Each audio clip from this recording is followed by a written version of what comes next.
दळणवळणाची रस्ते, टोल जंग, प्रशासकीय इमारती, सिंचनाची धरणे, गडकिल्ले, मंदिरे बांधणारा व दगडमातीचे काम करून राज्यासह देशाच्या प्रगतीचा गणक असणारा वडार समाज आजही आरक्षणापासून वंचित आहे। वडार समाजाला अनुसूचित जमाती एसटीबीचे आरक्षण देण्यात यावं यासह इतर विविध मागण्यांसाठी डॉक्टर श्रावण रॅपनवाड यांच्या नेतृत्वाखाली सकल वडार समाज बांधवाच्या वतीने आज नांदेडच्या जिल्हाधिकारी कार्यालयावर दगडफोड आंदोलन करण्यात आला।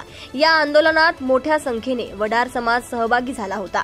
जिल्हाधिकारी कार्यालयासमोर हातात हातोडा घेऊन जोरदार घोषणाबाजी करीत वडार समाजाला अनुसूचित जमातीचे आरक्षण देण्यात यावी अशी मागणी करण्यात आली। याचा आढावा घेतलाय नांदेडवरून आमचे प्रतिनिधी पवन जगदंबार यांनी। समाजाला अनुसूचित जमातीमधून एसटीबीचं आरक्षण देण्यात यावं यासह इतर विविध मागण्यासाठी आज डॉक्टर श्रावण रॅपनवाड यांच्या नेतृत्वाखाली जिल्हाधिकारी कार्यालयासमोर दगडफोड आंदोलन करण्यात आलं। आपल्यासोबत या ठिकाणी पाहू शकता मोठ्या प्रमाणात जे आहे जिल्हाभरातला वडार समाज जे आहे ते आज जिल्हाधिकारी कार्यालयावर हातोडा घेऊन धडकलेला आहे। नेमकं त्यांची काय मागणी आहे हे आपण जाणून घेणार आहोत। आज जिल्हाधिकारी कार्यालयावर आंदोलन करण्यात आलंय, काय आपली मागणी आहे?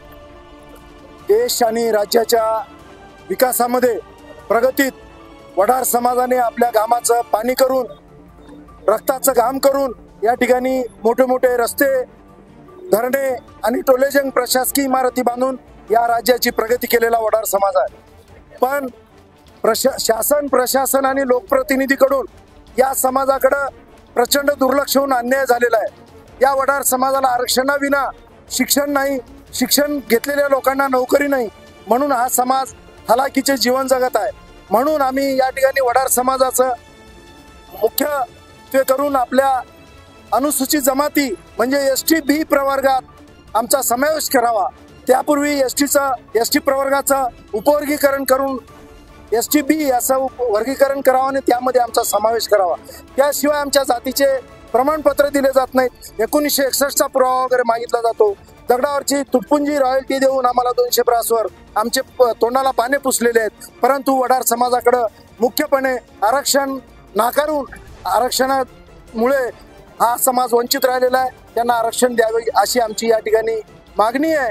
त्यासाठी आमचा व्यवसाय दगडफोड आणि मातीकाम करायचं आमचा व्यवसाय आहे, म्हणून प्रतिकात्मक दगडफोड करून आम्ही या ठिकाणी आंदोलन केलेलं आहे।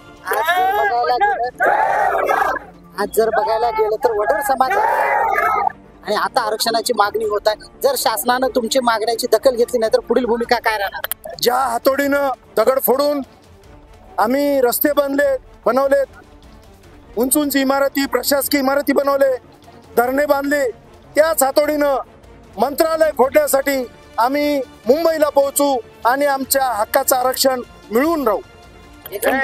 बोलतो सर्व भारत मध्ये महाराष्ट्रामध्ये सगळ्या समाजाला भेटतो, आमच्या समाजाला का भेटणार? वडार समाजाला काय मागितलं ते भेटायला पाहिजे, आमचं एवढंच मान्य आहे, एवढं सरकारला विनंती आहे। मात्र आज या समाजाला जे आहे यांचा जो व्यवसाय होता दगड फोडण्याचा, हा व्यवसाय आज डबघाईला आल्यामुळं या लोकांना देखील आता आरक्षण मिळालं पाहिजे या मागणीसाठी त्यांनी आज जिल्हाधिकारी कार्यालयावर जे आहे ते मोर्चा आणलेला आहे आणि आज त्यांनी आरक्षण देण्यात यावं अशी मागणी केलेली आहे। अन्यथा मंत्रालयामध्ये येऊ आणि मंत्रालय देखील या हातोड्यानं आम्ही फोडू असा इशारा देखील या वडार समाजाने दिलेला आहे। कॅमेरामॅन हर्ष सोबत मी पवन जगदंबार, देशोन्नती, नांदेड।